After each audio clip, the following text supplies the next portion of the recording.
Welcome to Whine with HR. I'm Jules. Hey there, I'm Trish. Lawyers turned HR professionals. Through our company, Monarch Endeavors, we guide employers through their oh shit moments with their employees. In this podcast, we will discuss some of the most common and commonly frustrating HR problems while enjoying our favorite adult beverage, wine. So sit back, grab a glass if you choose, and join us as we think about and drink about all things HR. Welcome to this week's episode of Whine with HR, where we are going to discuss workplace civility. Now, I know this is always a hot button topic, but this year, as you've probably already seen or even heard, it's even more important. So, why are we discussing it today? Well, Julie and I came across a really great article. Shocker, it's a SHRM article that was talking about civility or incivility in email. And we said, you know what? It doesn't just end there. It goes into everything. And because this is an election year and because we've already seen the impacts that can have, even though they shouldn't be talking about politics in the workplace, we've already seen the impacts it does have on your employees and productivity. So we thought we should talk about it with y'all and give you some great tips on how to maybe turn this into more of a positive instead of an, oh my gosh, I need some wine. Good segue, Trish. Good segue. Thank you. Thank you very much. I'm learning from the best. So what are you drinking today? Well, all right. So I know our listeners out there know that I go for the cheaper wines usually. I am literally the reason they created the Josh memes, okay? Everybody knows I love my Josh, and I stick in that kind of price range. However, today I did jump up a little bit, and Julie, I think you will be exceptionally proud because guess what? I am drinking something called Unshackled. Oh, yeah. Do you know who it's from? Is it from Orin Swift? No, good guess. It's a prisoner wine. Well, that's technically Orin Swift. Oh, shoot, that's right. I always forget. Darn it. See, so we're I'm both gonna learn right. eventually. We're both yes, right. Yes. So I am obsessed with this. Price point is like the mid-20s. So again, a little higher than what I would normally go, but absolutely obsessed. Could not even say, just on the first few sips. When they describe it, they say, and you know, this always gets me, aromas of blackberry and blackcurrant. But then they said, and this is why I bought the bottle, a hint of olive tapenade. Oh. Right? And so I was like, okay, I need to have this. And then once I started tasting it, oh my dear goodness. And I love clove, I love herb, so everything about this, it's definitely not, a light, happy summertime drinking wine. It's like a winter, luscious, just adore. So, and considering how cold it is, yeah. Warm you up exactly. kind of wine. Exactly. What about you, Jules? Well, before we get to me, I have a question. Is it a red blend or a cab or what is it? Oh, excellent question. This one actually is their cab. Oh, okay. Yes. Cool bottle too. Yeah, isn't that? Mm-hmm. It looks like a codex. For those of you who are wondering, and obviously you can't see, it looks like a codex. It's amazing. Very cool. Very cool. Well, I am drinking another white, and I think it's just because I so badly want it to be spring that I just keep hoping that if, I can't fool Mother Nature, I can fool myself. But anyway. Kudos. I love that. Yes. I am drinking a Bordeaux Blanc from Clarendelle.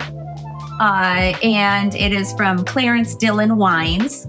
And it is 55% Sauvignon Blanc. So, of course, I like it. Of course. And then it is 26% Semillon and 19% Muscadelle, which is that I just made that sound Italian and it's French wine, but it's all good. It's fine. It's fine. What can I say? Oh, so this one to me, it is a very nice blend. It doesn't have, again, quite the bite of a traditional Sauvignon Blanc, but it has that lovely citrusy taste and let me see, a lemon finish with hints of, I would almost say there's a little bit of olive in this one. It has it has a little bit of an oily taste on that back end. Ooh, interesting. Yeah, it's very good. It's a 2022. So, yes, very good. As always, we will put the wines that we are tasting in the show notes. So in case you want to try them, you can. This one, I do believe, Trisha, you would be proud of me. I found in the $10 and under bin at my local grocery store. So I am very proud of you. So see, I'm not always a wine snob, just most of the time. Yeah. But it's great. That's okay. Great. We're educating our palates. Isn't that what we said? Yes, we are educating our palates. Yes, we're in training. Always. Always, yes. Okay, so we have gone through our WINEs. So back to our WHINE. So we were talking a little bit about workplace civility, or at least we introed it for you. And of course, as is becoming our thing, we have to start with some stats. And because I would never take that away from Trisha, I'm going to toss it back over to her. Thank you. You know how much I love my stats. And for those of you who haven't figured it out by now, go back and check some of our old episodes. All right. So my first stats I want to share with you come from an oldie but a goodie as far as resources and research go. This one is from The Cost of Bad Behavior by Christine Pearson and Christine Porath. As far as I'm concerned, they're like the gurus when it comes to civility and civility research. Yes. So this one came from a study of 800 employers. And so what they found was 96% of employees reported that they have experienced incivility at work. 94%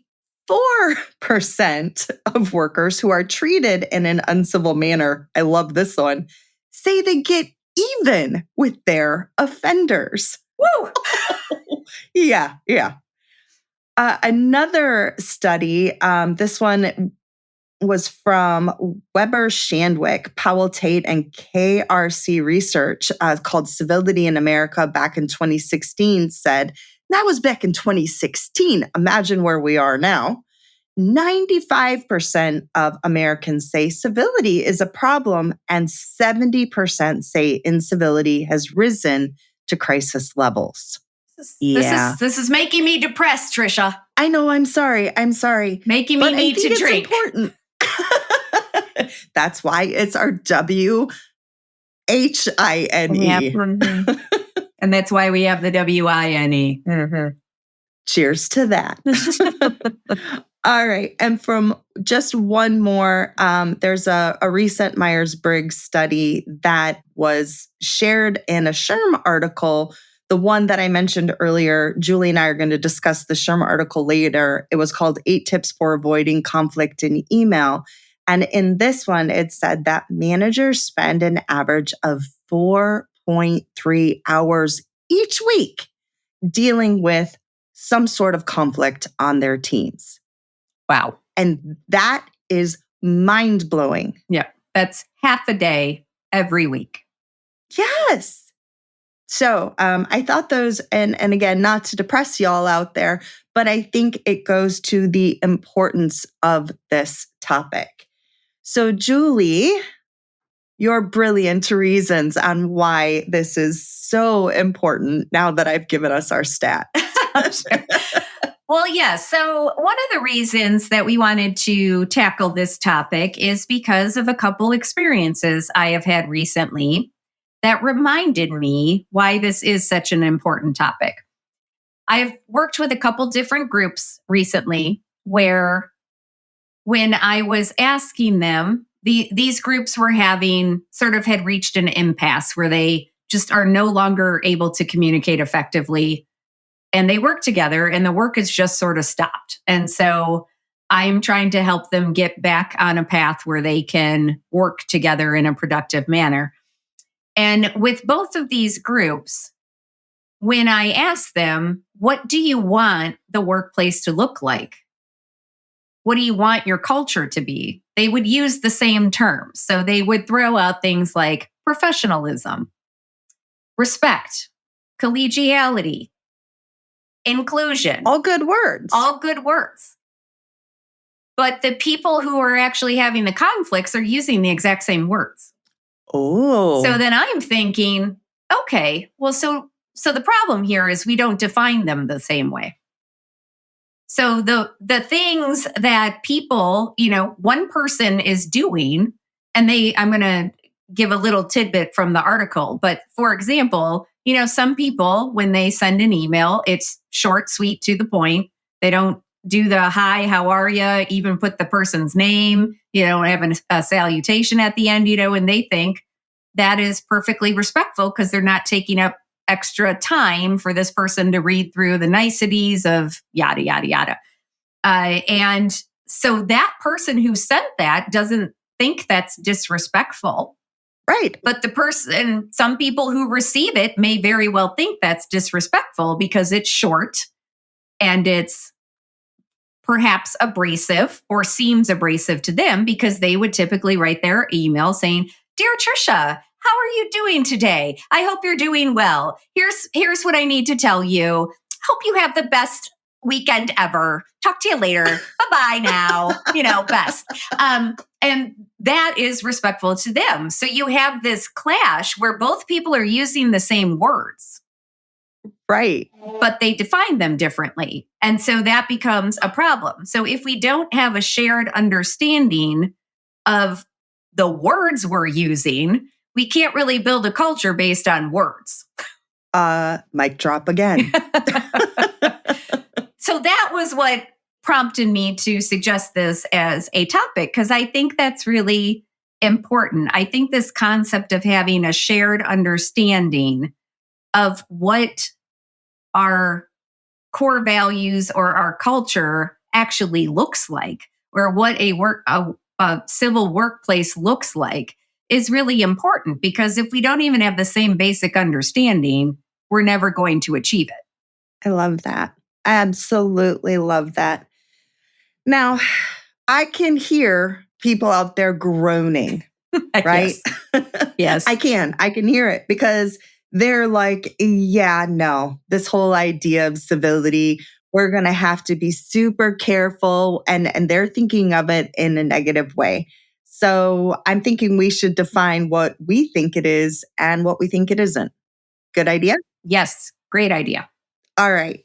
I want to say the very first one I would say is being tolerant of differences. Julie kind of alluded to this.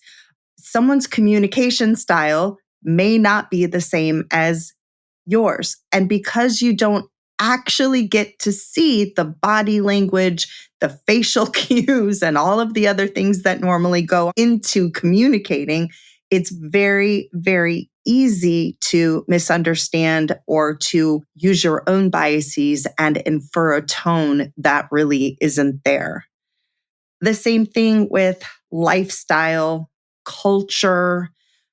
Yours may be different than theirs. That is not an excuse to treat someone differently or with carelessness or with contempt.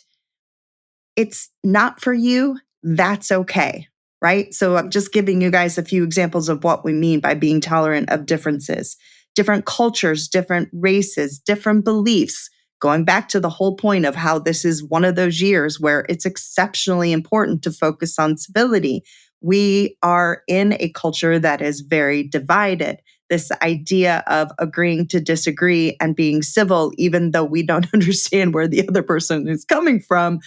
People are just, we're experiencing this incredible chasm. So that's what we're talking about here, is this kind of being tolerant, being, again, we're going to define all these words later, professionalism and things like that, but doing that with the understanding that other people may come at it from a different position. And that doesn't make them wrong. It doesn't make them right. It just makes it different. I think that's a great point. I would also say that workplace civility, you've heard me say it, Trish.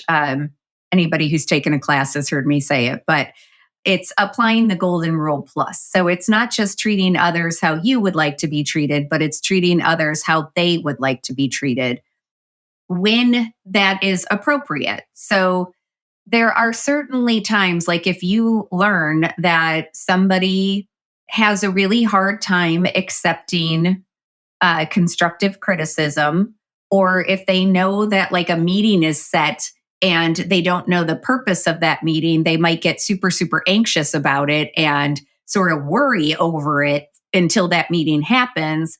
Then don't send out a meeting invite on Friday where they have to worry about it all weekend until Monday, or go actually pop in their office or call them on the phone and say, hey, I want to meet on Monday. Here's what I want to meet about. Is that cool? So that they're not like, if you have somebody who has a tendency to do that, then be kind. Choose kindness. Yeah. That's such an empathetic approach, yes, right? Yes.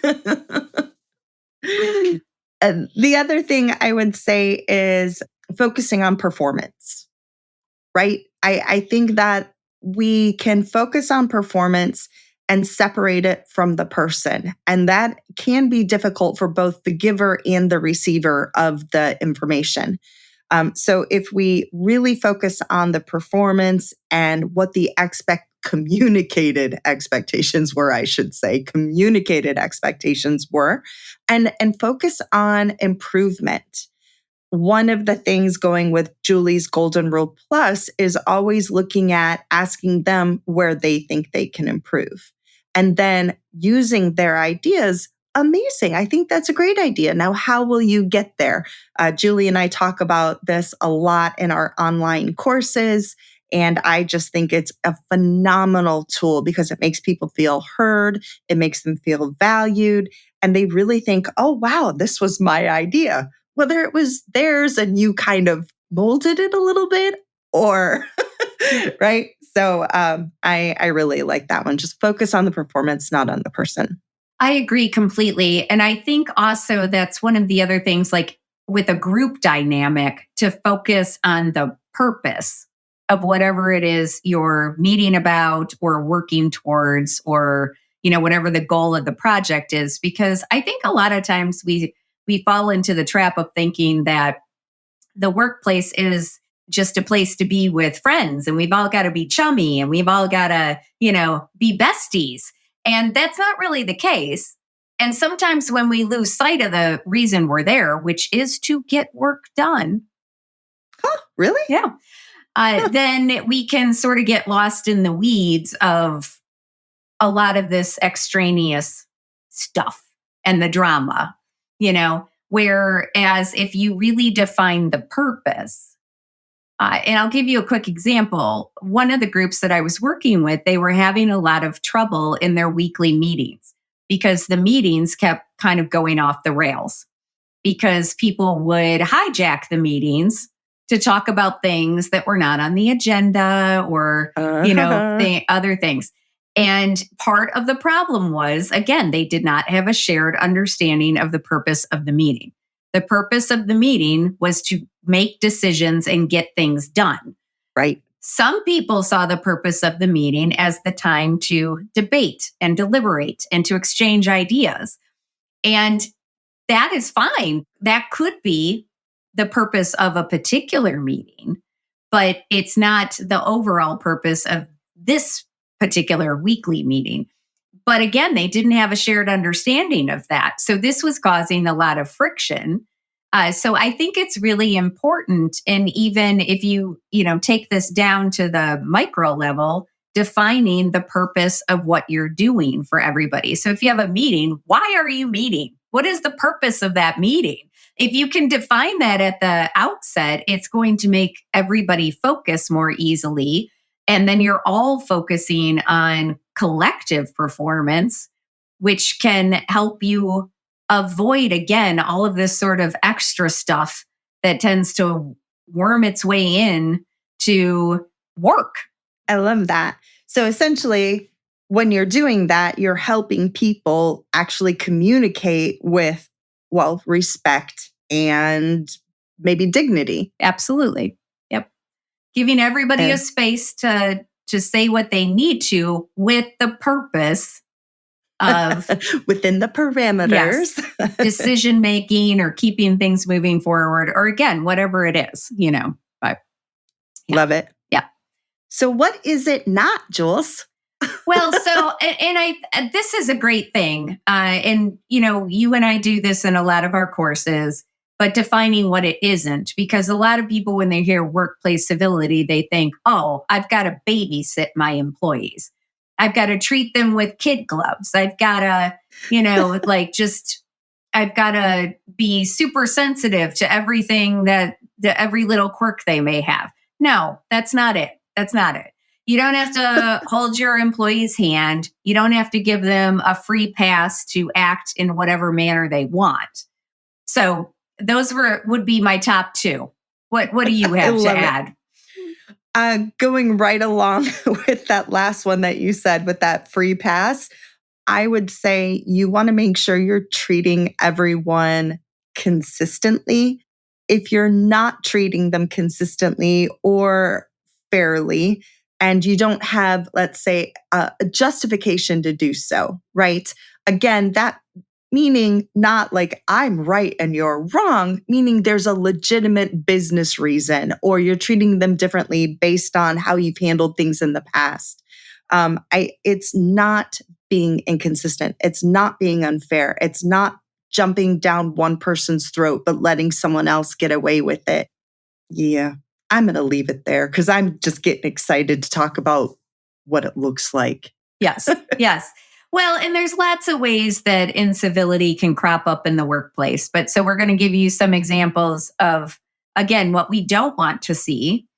So that then when we tell you our tips, you can see how they counteract these types of behaviors. So, one is losing your temper or yelling at someone, raising your voice, having a condescending tone, body language where maybe you're pointing your finger at somebody or, leaning forward, getting in their face. I'm sure by now we've already had the Super Bowl. So everybody's seen the meme where Travis Kelce is in his coach's face screaming at him, And I had somebody ask me in a professional setting the other day, did he cross the line? And I was like, yes. You should never be that close to someone's face, screaming at them in that sort of manner. Yeah, I love that he owned it too. Yep. He owned it, said that he was wrong. And on the flip side, his coach is like, he responded with such grace. Yes. Right? He didn't attack Travis. He didn't do all of these nasty things. He was just like, we have this understanding and I was off balance, and like, so cool, because he could have thrown him under the bus. So I thought that was a really graceful response as well, even though, dude, totally crossed the line. Yeah. Well, and that's a great point, because part of having a civil workplace is people make mistakes. They get hot.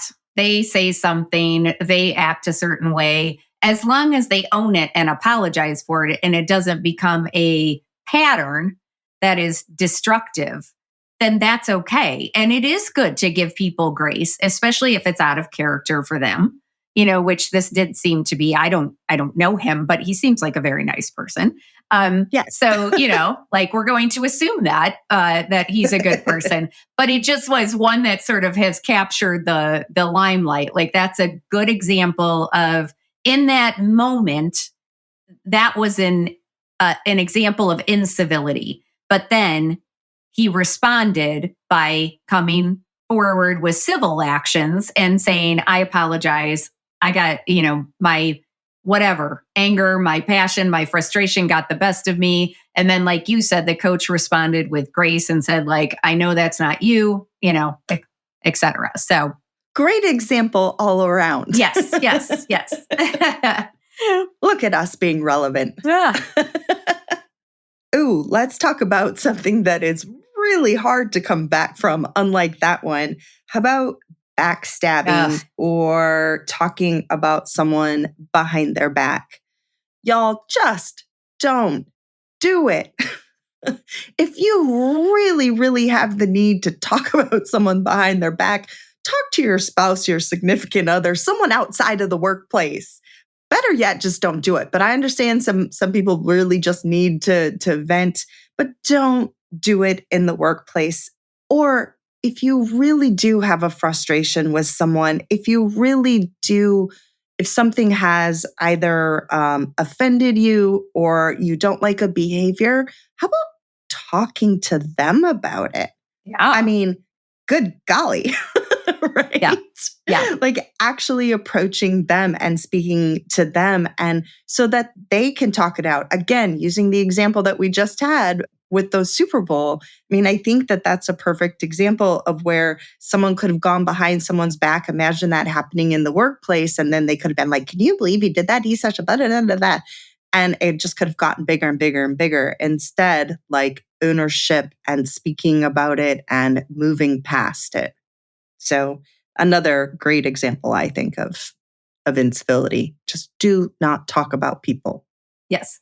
Now, sometimes, it does help if you have a sounding board to say, like, do you think I read this situation wrong? Or how do you think I should approach this? That is fine. Yes. But make sure you don't do it to the workplace gossip who's going to take what you said and, tell everybody else. So use discretion.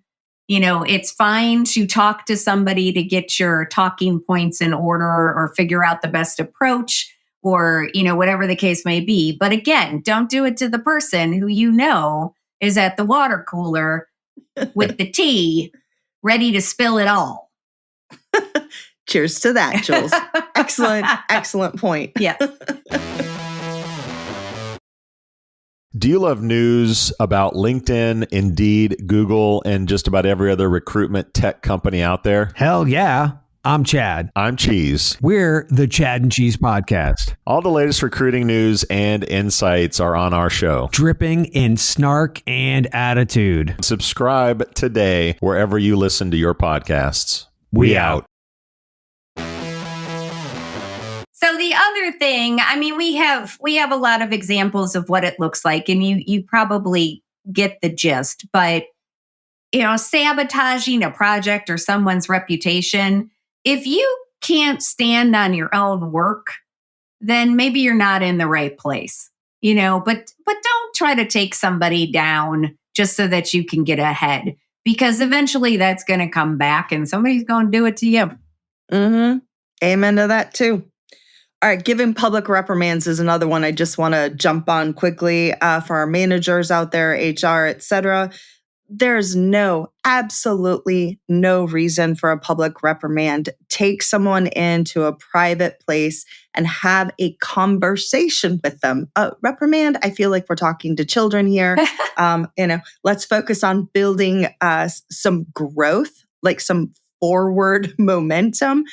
Maybe something like, I'd like to have a conversation about the way you approach that. This is how I found it. How did you think that others might take it? How could we do this differently? Something that's growth oriented.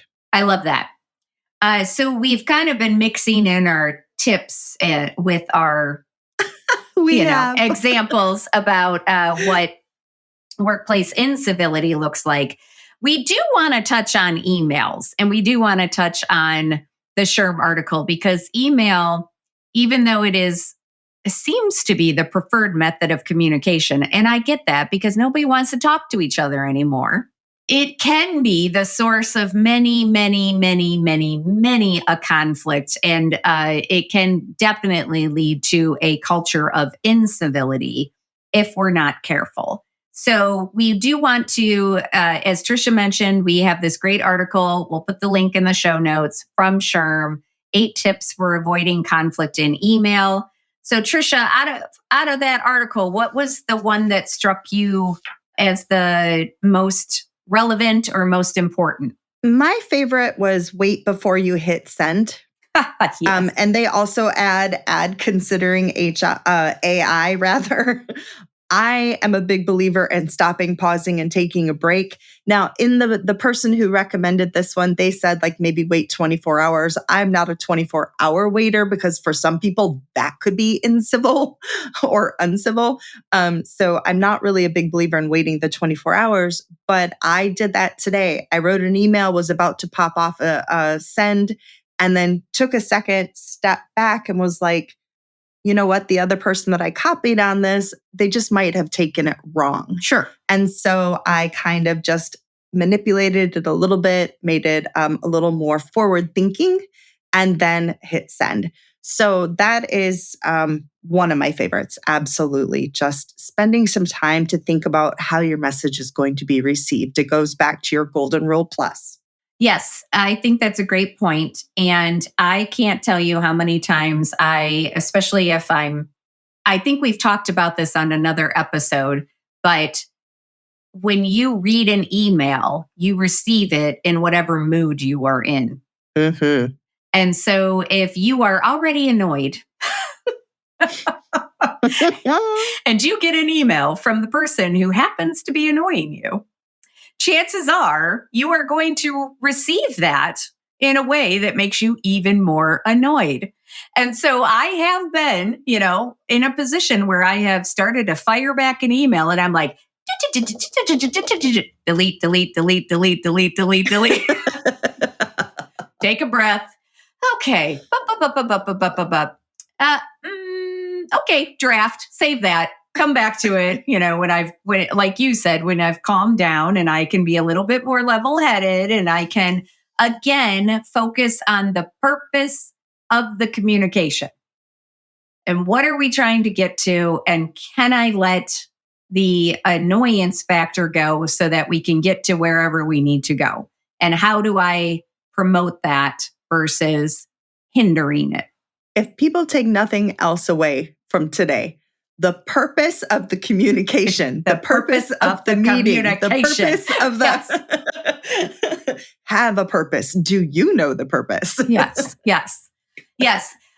In one of the groups that I was working with, somebody asked a great question, and it was, does my response complicate matters or does it help us move forward? Ooh.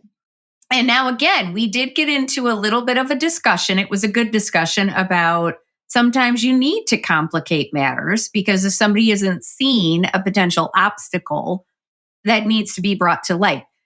But again, as we talked about it further, we further define that as, well, it is fine to bring up obstacles as long as it is with the purpose of figuring out how to get past them.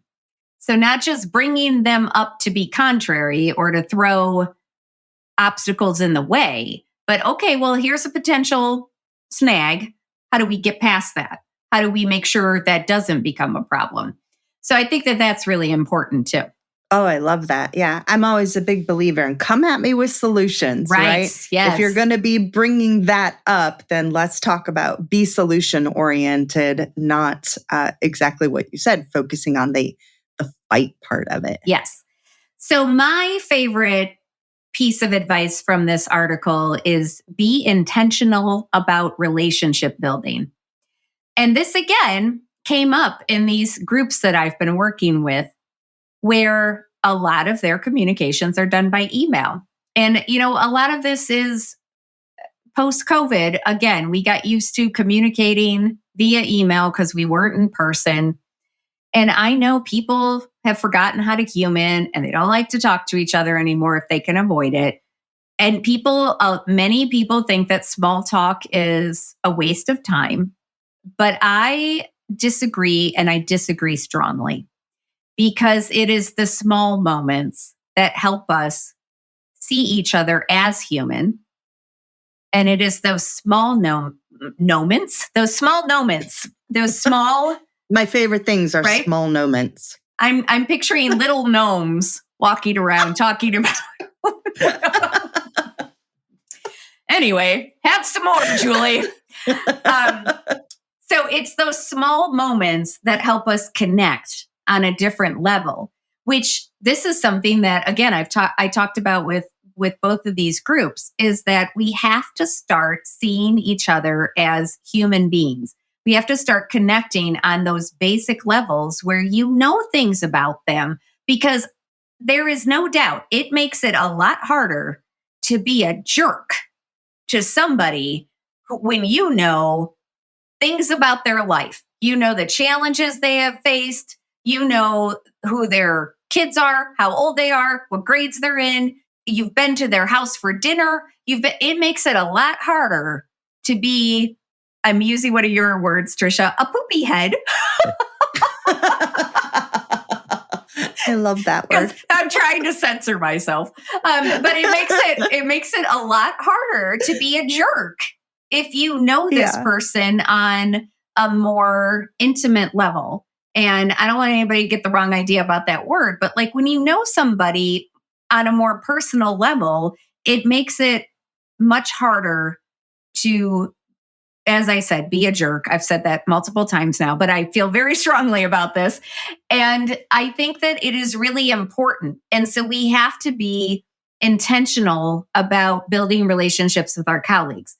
So if that means that you have to set aside 15 minutes to have coffee with them once a month, start off with once a month. Maybe it's becomes more frequent than that, but do whatever you can. And it's sort of like exercise. We all say like, oh, I don't have time to exercise. Well, you do. They always say, put it as an appointment in your calendar. It's the same thing when you're trying to build relationships. Put it in your calendar. Make it a priority. And even if something else comes up that seems like it's more urgent, this is urgent too. Because we have to build those relationships so that, again, we can do the work that we have been hired to do. And it all becomes easier the stronger those relationships get. I love that so much. And y'all, please understand, we're not saying that we want you to go out and be best friends with these people and hang out with them all the time and do whatever. We're talking about just understand who they are as a human. Who are they outside of the workforce? Who are they inside the workforce? Julie and I, in all of the classes that we teach, we both do these kind of get to know you icebreaker activities before every one. And the whole point that why we do these is to connect people so that we start seeing each other as human versus individuals on a screen, like little squares that don't exist in the real world or bots or something like that. So even if you do it in a meeting format, I think that would be amazing. Like start off, reserve 10 minutes. It doesn't have to be a long time. Reserve 10 minutes at the start of a meeting to come up with a question that you can ask everybody just so that people can start connecting on I'm going to use the same word you used, on a more intimate level. And we're not talk about hanky-panky. And by the way, if you haven't seen or heard, if you haven't heard our last episode, go back to that because we are most certainly not talking about that. We're just talking about getting to know each other. Should we each pick one more? Yeah, we sit here and laugh at ourselves. That sounds good. So I'm going to leave the one that I know you're going to pick for you. Which one is that? That's the last one. That's exactly the one I wanted to do. Yes. And I am going to, which one am I going to pick? Because I feel like we've already talked a lot about these, but I am going to pick enforce your company policies without exception. And that sounds super boring and totally HR-ish, but I have a spin. So here's the thing. We're talking about email. And again, sometimes people get hot and they fire something off and they don't care in that moment. They may know that they are doing something wrong, violating a policy or a code of conduct, but they in that moment, they feel justified and righteous. Here's the thing. You got to call it out. Even if it doesn't result in, I'm not saying it has to result in some sort of formal disciplinary action. You can give the person grace, just like we were talking about with the Travis Kelce incident. You can give the person grace, but you got to call it out. So if somebody drops the F-bomb in an email, now, I think we have established, I love the F-bomb. I use it regularly in talking with all sorts of people, but I would never, ever in a million years put it in an email. Ever. Right. So if somebody goes that far, you got to call it out, even if it's just like, that was totally out of line. That can't happen again. That when you read it, it has a different sort of punch than when you're talking to somebody. Because again, as you said at the beginning, over email, you can't see body language. You can't read context or tone. All of those things are gone. And if you are using the F word in a response, things are probably already pretty heated. So the person receiving that email is probably likely to take that as exactly how you intended, quite frankly.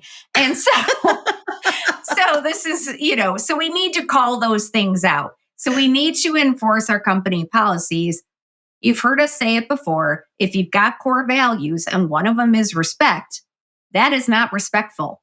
And we got to call it out when we see it, or it doesn't mean anything. Wow, Jules, that actually is such a perfect segue into mine. And you guys will notice that even though we called ourselves out at least twice on giving you best practices, we can't help ourselves. we keep giving you the issues and then giving you best practices. I'm going to continue to do the same right here. The one that Julie was saying she was going to hold for me is the hire for emotional intelligence. This one is absolutely imperative. If you do not understand what emotional intelligence is, again, I would direct you to one of our online trainings. We have some excellent conversations in those. So when we're talking about emotional intelligence, think about all of the different examples Julie and I have given you.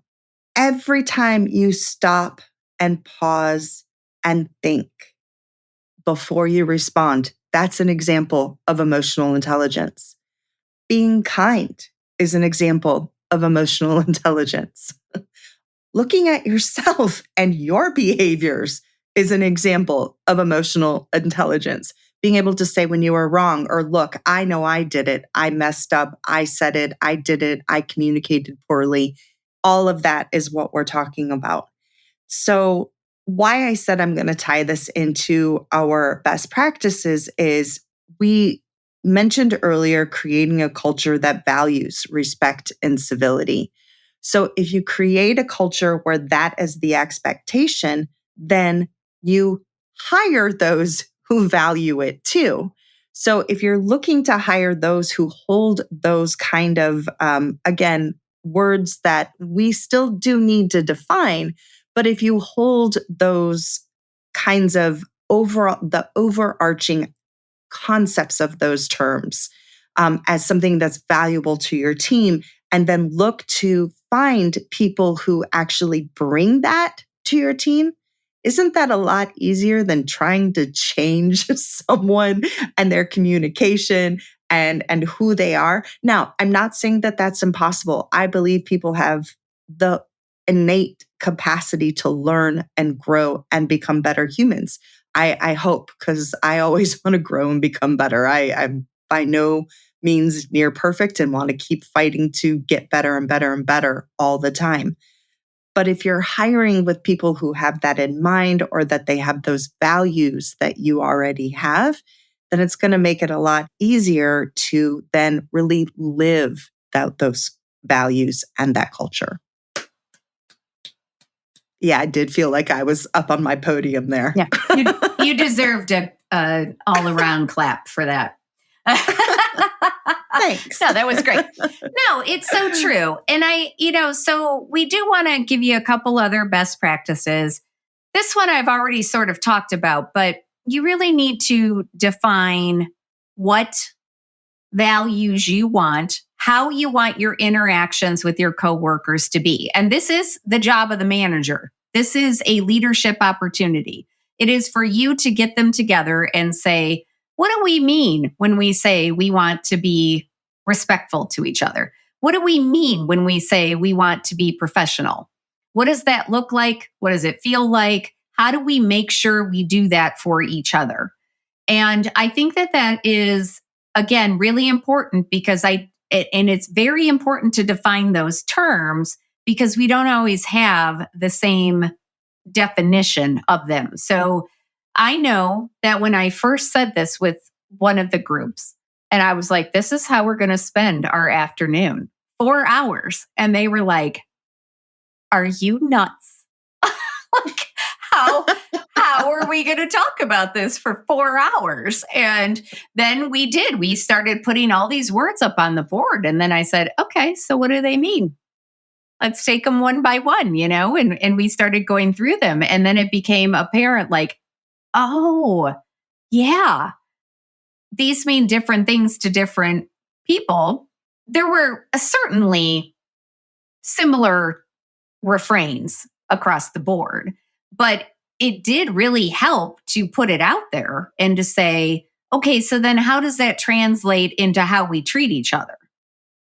And what are our guiding principles when we are together so that we make sure we are embodying all of these beautiful words that we just put on the whiteboard? I wish I could have been a fly on the wall for that one. That sounds like that was so fun. It was. It actually really was. And I think it really brought home to them that people weren't intentionally being disrespectful or unprofessional or uncivil. They just all had very different understandings of what that looked like. So again, when we need to define the purpose of why we're together. Each time we're together, we need to define what our goal is. Because if we are all focused on the goal, then we're less likely to have some of these other issues that keep cropping up where people are reading into them. So the other thing I want to talk about, and we could do an entire episode on this, but confirmation bias is a thing. And I know we did implicit bias and we talked about this a little bit in season 1, but all I will say here is, again, confirmation bias is the tendency to look for things that confirm what you already believe and to disregard anything that contradicts what you currently believe.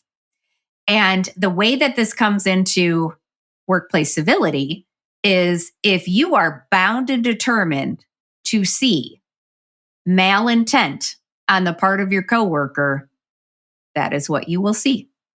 And that is 100% of the time. And that is what you will find.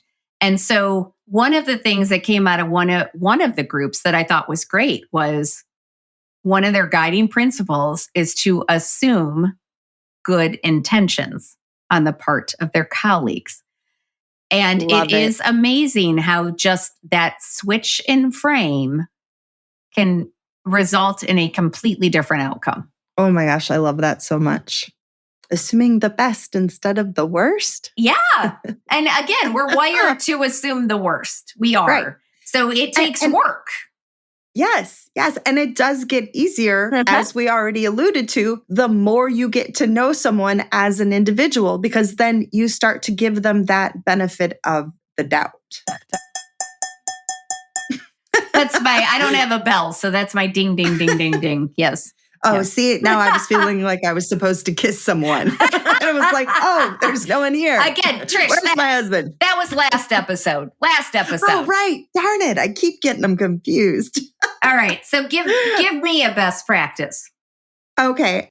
I'm a big, big, big believer in conflict management skills. If you are a manager or if you're an HR professional or just an employee looking to improve your skills, conflict management is one of the best trainings you could probably ever take. I think that just learning how to listen to one another, learning how to present your side without attacking, learning how to receive information, which is the key, right? I always say this in all my classes. This is a two-sided equation here.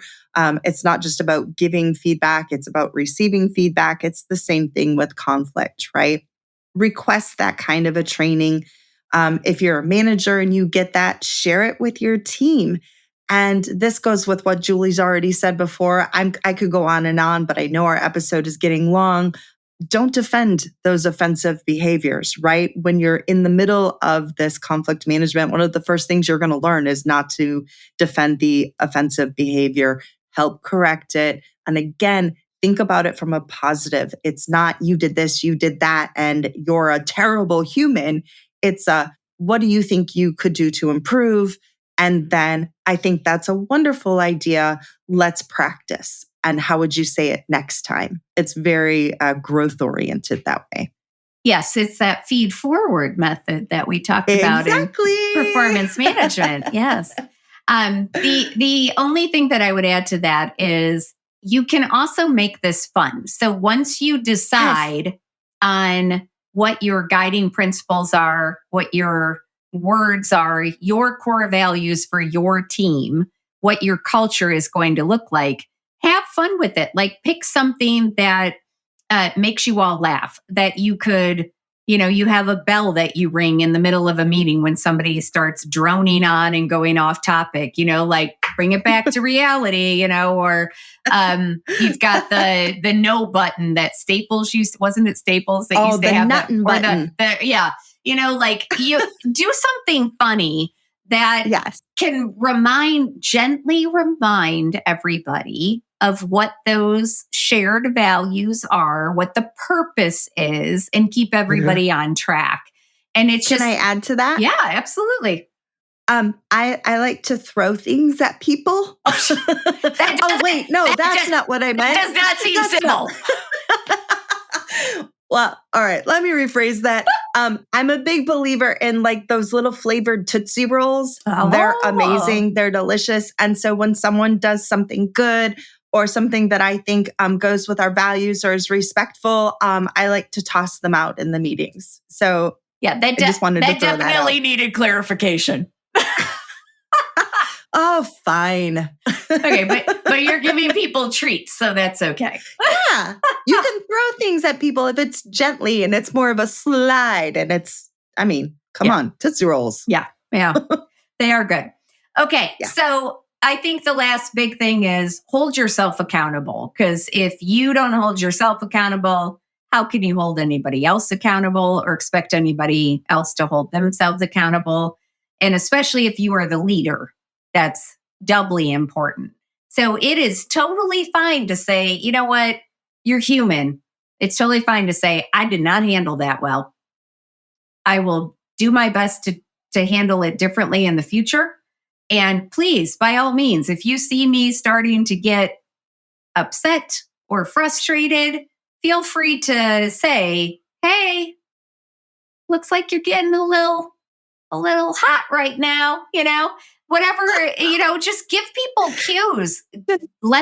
Give them permission to let you know that it's okay to correct you, because that is setting an example for them that it's also okay if somebody has to correct them. I like that. I like that a lot. And that would be a huge, huge, huge mic drop. I think just going back to what you said, hold yourself accountable, hold others accountable, and reward them for doing good, right? We always, it's that Pavlovian response. Yep. You reward them, they're going to, and that it doesn't necessarily have to be throwing things at them like I do, but just let them know. That was such a great thing that you said in the meeting today. I appreciated the encouragement. I thank you for calling me out on that. I was getting a little hot or a little hostile or whatever. I think that would be brilliant. Yeah. All right. So you want the biggest mic drop as we near the end of this episode? Yes, please. Okay.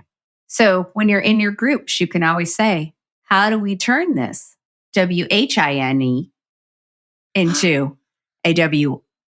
I love it.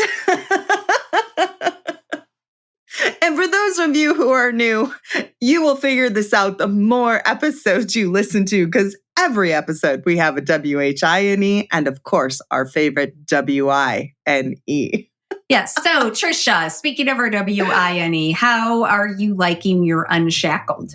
I need a refill. If that just tells you any, yeah. I love it. Would highly recommend it. If you're like me and you're normally a Josh girl, splurge a little bit on this. My Josh is my Chardonnay, but I would say splurge. Go for this. It's so good. That is a ringing endorsement. I love it.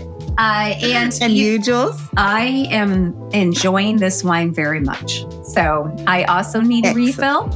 I think it is just very, again, whites for me, they hit the sweet spot when they are just like a nice sipping wine that you could enjoy while you're chit-chatting with your friends, connecting with them on a more personal level. And, really nice tie-in. Yes, really forming those important relationships. So this one fits the bill. Awesome. Yes, love it. So everyone, we hate to say goodbye, but we are well over our normal time frame. I will leave you with this. If you like what you heard today, please check out our online seminar on workplace civility that is coming soon. We'll give you more tips and more tricks. Or if you don't want it, but you think it'd be great for your managers, definitely sign them up. We even help you create an action plan. So between these two items, you should be good to go and improving and hopefully having a more productive workforce, because that, after all, is the goal. Yeah. So our online courses will be available in the coming months. We are in the process of recording them and we're having a blast. So you get to spend your time online with Trisha and I. What could be better? And in the meantime, if you're missing us, you can go check out our past episodes of Whine with HR. Subscribe wherever you get your podcasts, and make sure to continue to join us for all our exciting topics in season 2. Cheers. Cheers.